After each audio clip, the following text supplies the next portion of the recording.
인질 상태가 안 좋았음에도 좋은 강연 해주셔서 정말 감사합니다. 말씀을요. 고맙습니다. 경북대학교 청년 토크쇼 어느덧 청년 Q&A 시간으로 달려가고 있습니다. 우리 경북대학교 청년 토크쇼 의정활동연구회에서 주최하여 시대를 바꾸자 개헌이라는 주제로 한동훈 전 국민의힘 대표님을 모시고 진행하고 있습니다. 초대에 응해주셔서 다시 한번 감사합니다. 제가 고맙죠. 고맙습니다. 오늘 참석하신 분들이 한동훈 전 대표님께 질문이 참 많았는데요. 시간 관계상 사전 수집된 질문 중에서 Q&A를 진행하겠습니다. 우선 조금 가벼운 질문부터 해보겠습니다. 혹시 대학을 다닐 때 꼭 해야 하는 것이 있다면 무엇인가요? 저는 가볍지가 않은데요.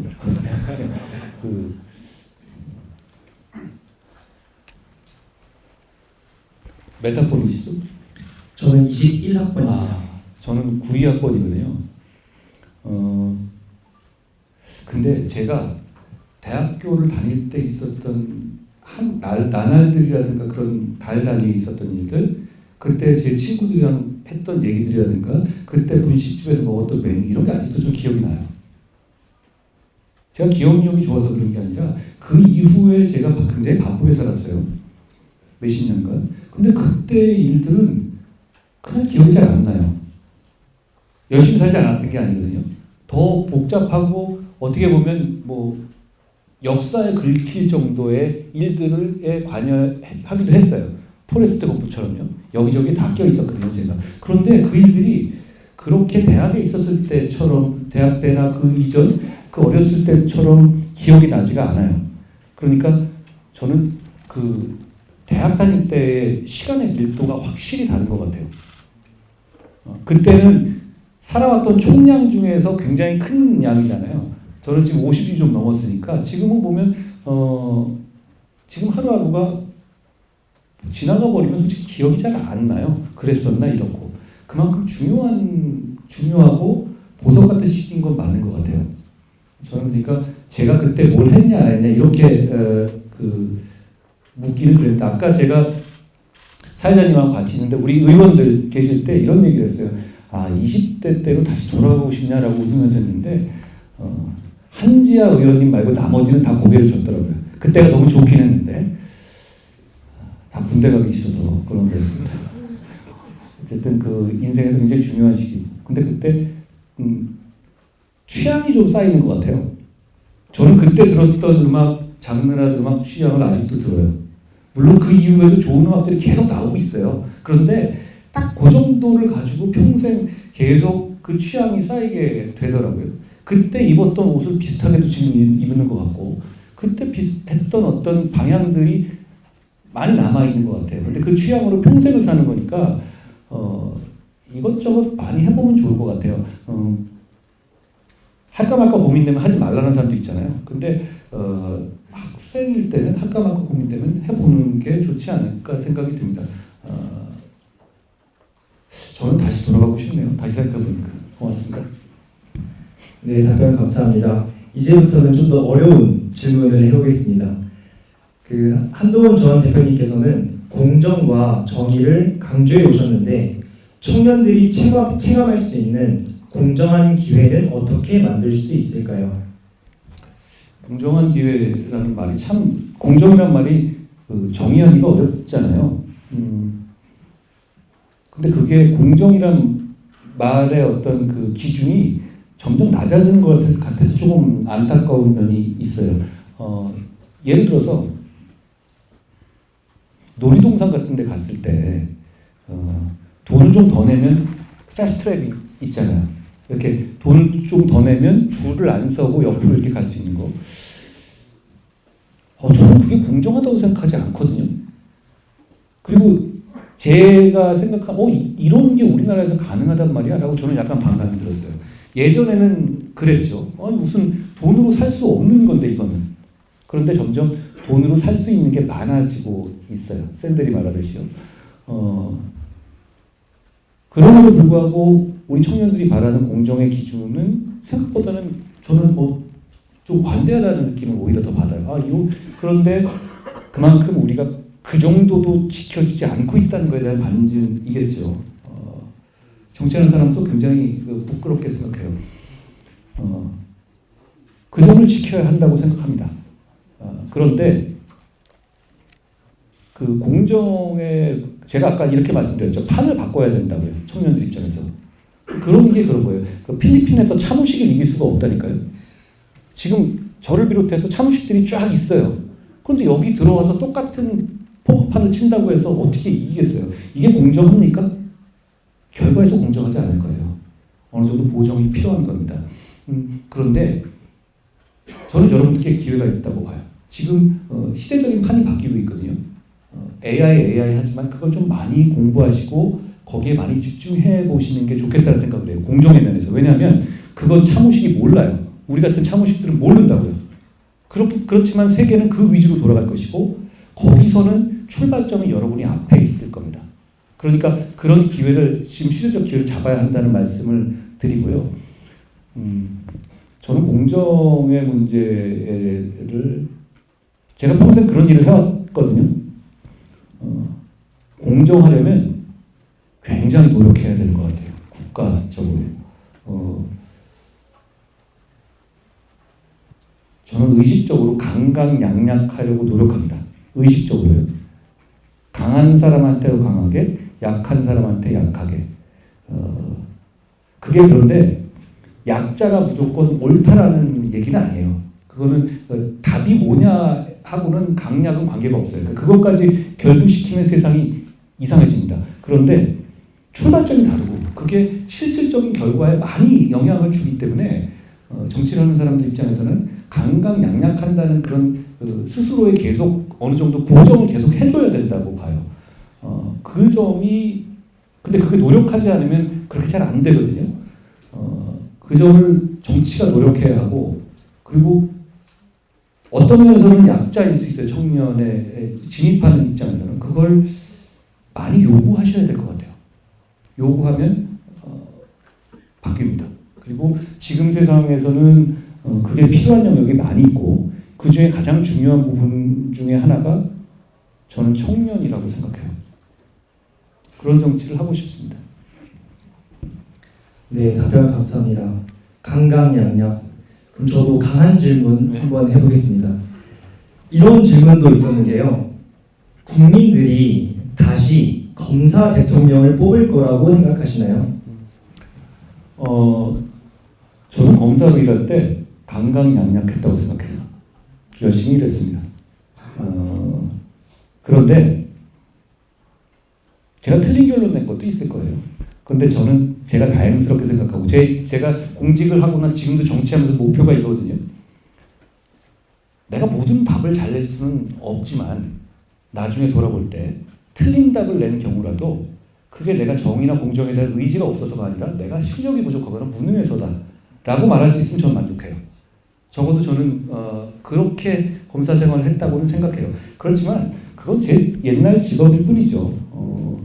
정치에 대해서 정신을 판단할 때 말을 믿지 말라는 말씀도 드리고 싶어요. 그리고 그 전에 직업도 믿지 말라는 말씀도 드리고 싶어요. 사람 다 다르잖아요. 그 대신 뭘 믿어야 되냐면 그 정치인이 정말 중요하고 어려운 선택의 정치적 선택의 순간에 어떤 선택을 했는지를 잊지 말고 그걸 평가하고 거기에다 값어치를 매기라는 말씀을 드리고 싶습니다. 저는 장관을 거의 한 1년 반 했죠.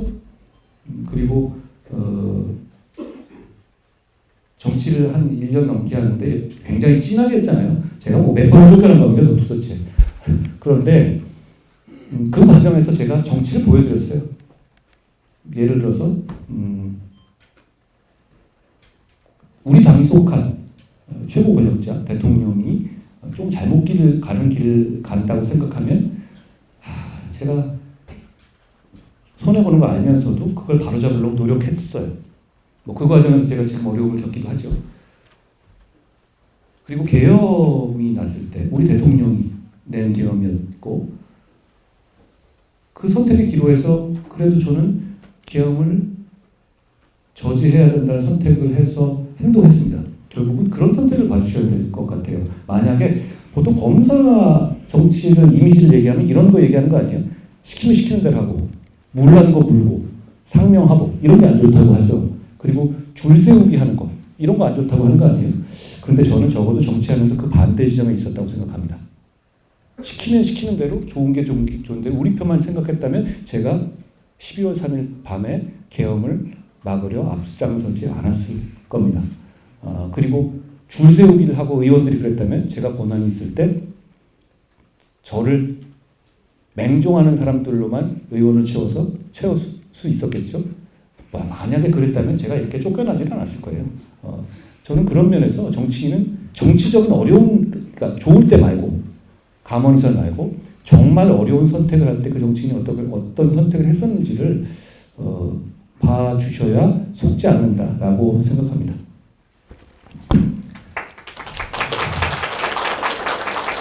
네, 답변 감사합니다.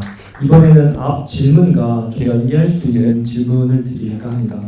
네, 이런 질문도 있었습니다. 대표님이 생각하는 보수의 가치란 무엇입니까? 책임감입니다.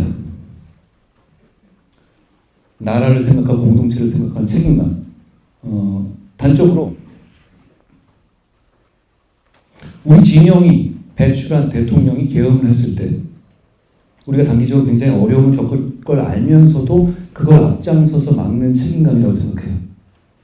그게 저는 공동체 전체를 보는 거죠. 아니 그게 우리 진영이라든가 개인의 정치적으로 굉장히 어려운 상황이 될 걸 알지만 공동체나 국가를 생각해서 막아야 하면 그 책임감을 앞세우는 게 저는 보수라고 생각해요. 그런 마음들이 결국은 우리나라를 여기까지 만들어 왔다고 생각합니다. 제가 부족한 게 대단히 많지만 그런 생각은 분명히 가지고 있어요. 또 하나는 자유민주주의예요. 그 자유민주주의에서 자유라는 거는 프리덤이 아니라 리버티예요. 자유민주주의라는 데서의 자유가 내가 마음대로 뭐든지 하겠다는 자유를 의미하는 게 아니거든요. 네 자유를 지켜주겠다는 겁니다. 너의 자유를 나라가 국가가 제한하는 상황이 필요하다면 그건 반드시 법의 정신에 따라야 되고 또 최소한의 정도에 그쳐야 한다라는 약속이에요. 저는 그것 때문에 이번 계엄이 자유민주주의에 반한다고 생각했고 그걸 너무너무 안타깝게 생각했습니다. 또 하나는 공화주의예요. 우리 공동체의 어떤 이상과 목표를 향해서 그 방향성이, 그러니까 자유민주주의라는 건 방향성이 없죠. 그리고 공화주의는 방향성이 있거든요. 그 발전에 복무한다. 그걸 앞장세운다는 마음. 저는 그게 보수주의의 본령이라고 생각하고 그걸 이루는 정치를 해보고 싶어요. 아주 많이 부족하지만요. 네, 답변 감사합니다. 이번에는 제가 지방대학에 다니고 있는 한 청년으로서 질문을 하고자 합니다. 수도권 과밀화 현상에 대해서 어떻게 생각하시나요? 만약 문제라고 생각이 된다면 적절한 해결 방법은 무엇일까요? 문제죠. 현실적으로 볼 때 우리 인구가 줄고 있잖아요. 그러니까 지금 상황에서는 지금 같은 방식의 지방 지원 정책을 해서는 저는 안 바뀐다고 생각해요. 무슨 말씀이냐면 정치를 할 때 제일 편한 게 뭐냐? 똑같이 나눠주는 겁니다. 그런 말이 없어요. 손해보지 않죠. 지방과 이 지역을 지원하는 방식이 지금 같아서는 안 된다고 생각해요. 지금처럼 예를 들어서 다 불만 없이 이렇게 뿌려주는 방식이거든요. 그러면 바다에다가 소금을 푸는 걸 거예요. 농도가 조금 높아지겠지만 그게 해결되진 않아요. 서울과 경기 집중이 왜 일어나냐면 거기 다 있기 때문이에요. 저는 이 집중의 문제는 조금 역설적이지만 집중으로 풀어야 된다고 생각해요. 그러니까 똑같이 전체 어떤 지방에 대해서 뿌리는 방향으로 가게 되면 무슨 경로당이나 이런 시설이 좋아지긴 할 거예요. 쓸 수 있는 그렇지만 인구가 거기 집중되지는 않겠죠. 그러니까 예를 들어서 대구 같은 곳 이런 메가폴리스를 서울과 경쟁하는 그러니까 서울 같은 집중화된 도시를 전국에 몇 개 만들어야 한다는 겁니다. 지금 교통과 통신이 발달돼 있잖아요. 결국은 서울이 발전하고 집중하면서 경기도가 커지고 이랬던 방식을 지방에 적용해야 된다고 생각해요. 그러려면 똑같이 전체를 뭐 신구를 다 이게 아니라 현재 그런 인프라가 갖춰 있는 곳을 더 집중하고 키워서 메가폴리스를 만들어서 한 전국에 5개 정도를요. 그걸 중심으로 방사형으로 혜택이 퍼져날 수 있게 해야 한다고 생각해요. 그러니까 대구를 서울의 경쟁 도시로 생각해야지 일종의 보완제로 생각하면 그럼 결국은 비슷한 일만 반복될 거예요. 저는 결국은 집중으로 풀어야 된다는 정책적인 생각을 가지고 있어요. 그래야 하지 않을까 싶어요. 왜냐하면 인구가 줄잖아요. 그러면 뭐 똑같이 지금같이 하는 방식으로 해가지고 되겠어요? 결국은 그것이 지역을 살리는 길이라고 생각해요. 그 지역에서 서울처럼 모든 걸 다 해결할 수 있는 그런 메가폴리스를 만들어야 한다고 생각합니다. 대구도 당연히 그 중에 포함되겠죠. 네, 답변 감사합니다. 이번에는 질문의 테마를 조금 바꿔보고자 합니다. 아까 한동훈 전 대표님께서 강연하셨던 개헌에 대한 내용으로 질문을 하겠습니다. 네, 이런 질문도 있었습니다. 우리 시대가 직면한 최우선 과제가 구체적으로 무엇이라고 생각하시나요? 그리고 이에 대한 해결 방안과 개헌은 어떤 긍정적 영향을 줄 수 있을까요? 저는 지금 AI 시대에 우리가 숟가락 올릴 거라고 생각해요. 그게 왜 그러냐면 인간이 우리 같은 호모세피엔스가 나온 지 20만 년 정도 됐어요. 그렇죠? 그리고 그동안 태어났다 죽었다 한 사람은 다 합치면 900억 명이 넘더라고요. 그런데 그 역사가 20만 년 동안 오는 동안에 아주 몇 번 아주 중요한 시기들이 있었어요. 뭐 신석기 혁명도 있었고 여러분 잘 아시다시피 청동기 혁명도 있었고 철기 혁명도 있었고 그러다 굉장히 가다가 결국은 근데 최근에 있어서는 가장 중요한 건 산업혁명이었죠. 인간의 한계는 두 가지입니다. 체력과 지력. 체력을 극복해버린 게 산업혁명이에요. 사람의 힘이 아니라 증기기관을 하면서 이거는 체력을 그 몇십만 년 동안 있었던 체력의 한계를 극복해버린 대단한 사건이에요. 아쉽게도 대한민국은 그 산업혁명에 올라타지 못했습니다. 있는 줄도 몰랐어요. 그러다 보니 결국 나라까지 뺏긴 겁니다. 산업혁명으로 부를 쌓고 힘을 기른 나라들한테 나라까지 뺏긴 거예요. 그런데 그 산업혁명에 필적할 만한 혁명이 지금 우리 눈앞에 와 있습니다. AI 혁명이 왜 중요하냐면 그거는 인간의 두 가지 한계 중에서 대체 불가능했던 지능을 대체하는 혁명이 일어나는 거거든요. 저는 여러분과 제가 아주 인간의 오랜 20만 년 동안의 긴 역사 중에서 몇 가지 아주 중요한 혁명을 같이 목도하고 같이 경험하고 있는 동지적 관계라고 생각해요. 이게 인간이 태어나서 이런 기회를 맛보지 않는 인류가 훨씬 많았어요. 그런데 우리 진짜 그걸 보고 있습니다. 게다가 몇 년 사이에 이루어져요. AGI라고 하죠. Artificial General Intelligence. 그 뭐냐면 사실상의 어떤 그 완전체 같은 거죠. AI. 그러니까 얘가 문단만 하는 게 아니라 뭔가 다 할 수 있는 그런 걸 말하는 거예요. 뭐 오픈 AI에 따르면 5단계의 경우에는 어떤 부서를 그냥 통째로 대체할 수 있는 정도를 AGI라고 하더라고요. 근데 그게 3년 내지 5년 만에 만들어질 거라고 전망합니다. 그러니까 이게 10년, 20년 단위의 혁명이 아니라 3년, 5년에 승분하는 대단히 밀도 높은 혁명이에요. 그 앞에 우리가 지금 와 있는 겁니다. 그러면 저는 여기에 숟가락을 얹는 게 대단히 중요해요. 여기 숟가락 못 올리면 나중에 손가락을 빨게 될 거예요. 그러니까 저는 이 지점을 집중할 수 있는 정치체제, 헌법 개헌도 역시 단순하게 권력 구조뿐만 아니라 AI 혁명을 지원할 수 있는 그 체제가 돼야 된다고 생각합니다. 저는 이 부분이 대단히 중요한 과제라고 생각하고요. 또 하나는 복지예요. 결국은 우리가 잘 살기 위해서 이런 거 하는 거거든요. 여기서 나올 수 있는 복지가. 근데 왜 이게 AI 혁명과 복지가 연결되냐면요. 우리 모든 문제는 대부분의 경우에 성장률 정체에서 비롯돼요. 청년의 문제도 그렇거든요. 제가 여러분께 되게 죄송하고 미안하게 생각하는 거는 저희 세대는 좀 꿀 빨던 세대였거든요. 성장률이 8% 10%막 이랬어요. 그렇게 되면 어떤 현상이 일어나냐면 일거리가 널렸습니다. 양질에. 그러니까 무슨 그냥 놀다가 가더라도 그냥 대기업 원서가 쌓여 있었어요. 성장률이 높기 때문이죠. 그런데 지금은 성장률 자체가 정체돼 있어요. 근데 그게 선진국이 됐기 때문에 어쩔 수 없이 나온 현상이란 말이에요. 그런데 이런 문제 때문에 연금 문제도 생기고 연금 고갈 문제도 생기고 청년 일자리 문제도 생기고 청년의 기회가 없어지고 이런 문제가 생긴단 말이에요. 결국은 성장률이 드라마틱하게 올라가면 이건 다 해결됩니다. 그런데 이런 기회가 없잖아요. 그런데 AI 혁명이 그걸 가져올 수 있어요. 저는 그 문제를 통해서 나올 수 있는 재원으로 복지를 해야 된다고 생각해요. 복지가 연결돼야 되는 이유는 뭐냐면 AI는 결국은 일자리를 뺏을 겁니다. 변호사의 일자리를 뺏을 거고 회계사의 일자리를 뺏을 거고 그런데 그걸 꼭 나쁘게 볼 일은 아니에요. 전체적으로 우리의 근로시간을 낮출 겁니다.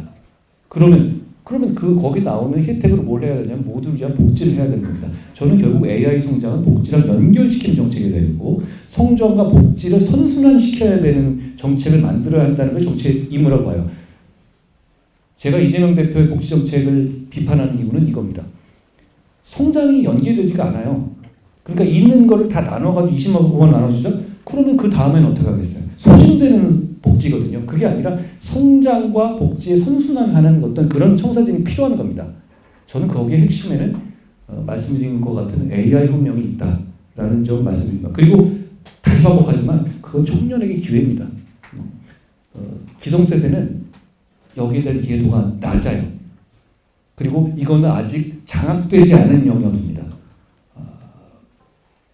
그 기회를 잡으시라는 말씀을 드리고 싶습니다. 여러분이 그 기회를 잡고 그 기회를 발전시키면 우리 공동체가 대한민국에도 정말 큰 복이 될 거라고 생각합니다. 네, 답변 감사합니다. 이 질문을 한 분도 그 기회를 잘 잡으셨으면 좋겠습니다. 네, 다음 질문 드리겠습니다. 우리나라 30년 경제를 이끌어갈 먹거리는 무엇입니까? 그것을 다른 패권국들의 경쟁에서 어떻게 이길 수가 있습니까? AI 얘기를 했으니까 이어지게 그거라고 말씀드리고요. 패권국 말씀하신 정확한 지적이에요. 한 15년 전만 하더라도요. 이런 얘기가 정론이었어요. 자본에는 국적이 없다. 기술에는 국적이 없다. 이런 얘기 들어보셨죠? 그런데 지금은 안 그래요. 자본과 기술의 국적이 어딘지가 굉장히 중요한 상황이 됐어요. 왜냐하면 미국과 중국이 패권 경쟁을 하고 있기 때문이죠. 그러니까 중간 영역이 없어요. 한미일 블록이라는 블록이 생겼고 북중러라는 블록이 생겼고 이 블록 사이에 어디에 가담하느냐가 굉장히 중요한 상황이 된 거예요. 예를 들어서 제가 조선업 얘기를 가끔 하는데요. 조선업을 미국이 이제 그 군함이 정말 필요해요. 미국 입장에서는 해양 지배가 결국 세계 지배입니다. 그런데 그 해양 지배를 위해서 군함을 유지하는데 미국은 조선업이 죽었거든요. 그 미국 정도 되는 나라에 조선 군함 건조를 할 수 있는 나라는 전 세계 두 군데예요. 한국과 중국. 그런데 옛날 같은 상황이라면 어떠냐면 그럼 싼 중국을 가겠죠, 미국이. 그런데 아닙니다. 패권 경쟁이기 때문에 이미 어느 블록에 속해 있느냐가 첫 번째 거름막이 돼요. 그러니까 우리가 기회가 생기는 겁니다. 그러니까 이 미국이 중국이 조선이 싸다고 해가지고 거기다 군함을 맡길 수는 없어요. 그러겠습니까? 그러니까 한국에 기회가 생기는 거고요. 그런 차원에서 저는 한미일 관계가 대단히 중요하다고 생각해요.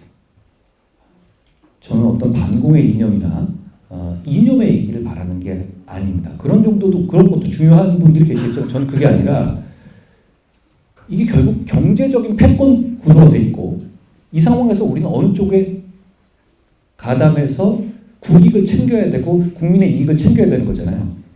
그러면 지금 상황에서는 한미일 블록이 우리를 번영으로 이끄는 길이에요. 거기에 확실히 가담해서 거기에 중요한 플레이어가 되고 그 패권에서 이익을 쪽쪽 뽑아 먹어야 돼요. 그렇기 때문에 전에 민주당이 얘기했던 북중러에 대한 어떤 친중 문제라든가 이런 문제는 그렇기 때문에 국익에 반해요.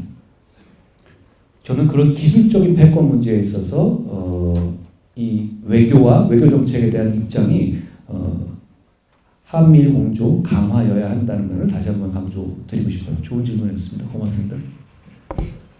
네, 답변 감사합니다. 또 최근에 미국과 관련된 큰 이슈가 있었죠. 바로 미국의 민간 국가 지정인데요. 그거와 관련된 질문 드리겠습니다. 미국의 민간 국가 지정과 대한민국에 대한 평가가 앞으로 우리나라의 미래에 미치는 영향은 무엇일까요? 그게 처음 있는 일은 아니에요. 민간국가 지정이라는 거. 근데 저는 이 얘기를 드리고 싶어요. 정치권이 이걸 너무 속단해서 얘기하면 안 돼요. 그리고 내부적으로는 어떤 판단을 하더라도 그걸 너무 속단해서 우리는 이래서 문제라고 하는 건 안 맞아요. 왜냐하면 우린 주권국가고 독립국가잖아요. 미국이 자체적으로 그런 평가를 할 수 있는데 거기에 뭐 조금 어긋난다고 해서 너무 안다라고 이런 모습을 보일 필요는 없어요. 다만 우리가 그걸 먼저 알아야 하고 알고 대처해야 한다. 그런 말씀을 드리고 싶어요. 여러 가지 이유가 있겠죠. 그런데 그 이유 하나에 너무 목맬 필요는 없습니다. 지금 우리가 굉장히 불안정한 상황인 건 맞지만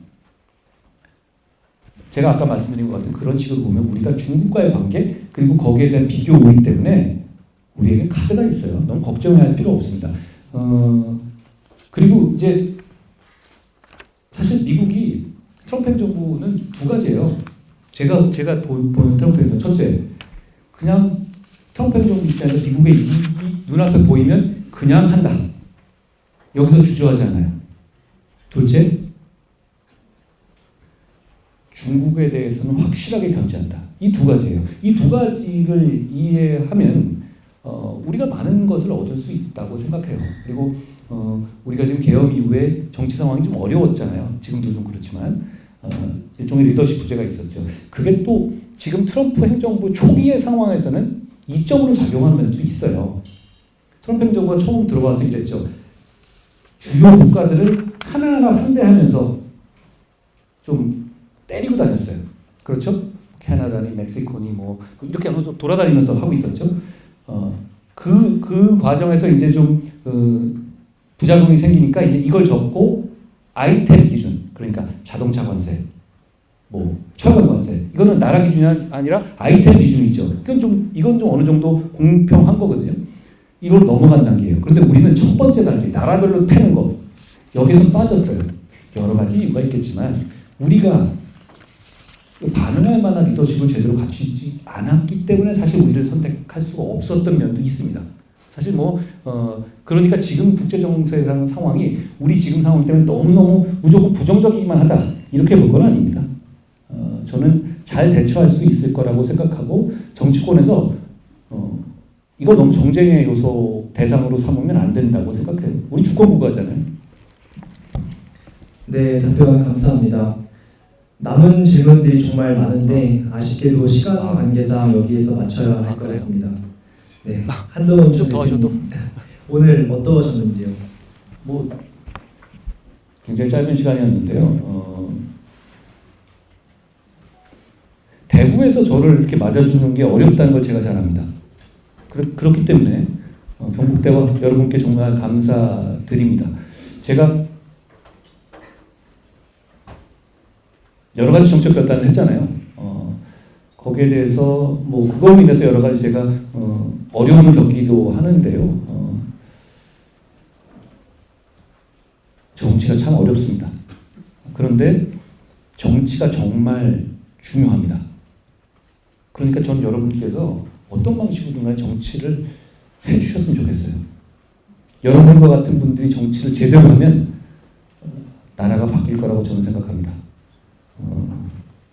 저는 정치를 왜 하냐는 질문에 대해서 처음부터까지 매번 똑같은 얘기를 하거든요. 나라가 잘 됐으면 좋겠습니다. 라고 얘기합니다. 근데 그게 좀 풀어서 얘기하면 우리 연서 선생님이 말씀하신 그 보수 가치 중에서 그런 거예요. 나라가 잘 됐으면 좋겠다는 말 자체가 하는 것이 좀 공화주의나 자유민주주의를 얘기하는 거거든요. 그 마음으로 정치하는 분들이 많아지면 나라가 잘 될 겁니다. 그리고 그 마음으로 정치하는 정치인들이 많아지게 하기 위해서는 여러분이 감시하고 여러분이 의견을 내주고 여러분이 정치적 목소리를 내주십시오. 저는 청년을 중심으로 하는 정치를 할 겁니다. 이유는 간단합니다. 그래야 대한민국이 살 수 있습니다. 제가 AI와 크립토커런시에 대해서 적극적으로 얘기하는 이유도 그겁니다. 저는 여러분의 인생과 여러분의 앞날을 응원하겠습니다. 고맙습니다. 네, 감사합니다. 지금까지 한동훈 국민의힘 전 대표님과 함께한 시대를 바꾸자 개헌 경북대학교 청년 토크쇼를 이것으로 마치겠습니다. 지금까지 경북대학교 청년 토크쇼였습니다. 감사합니다. 고맙습니다.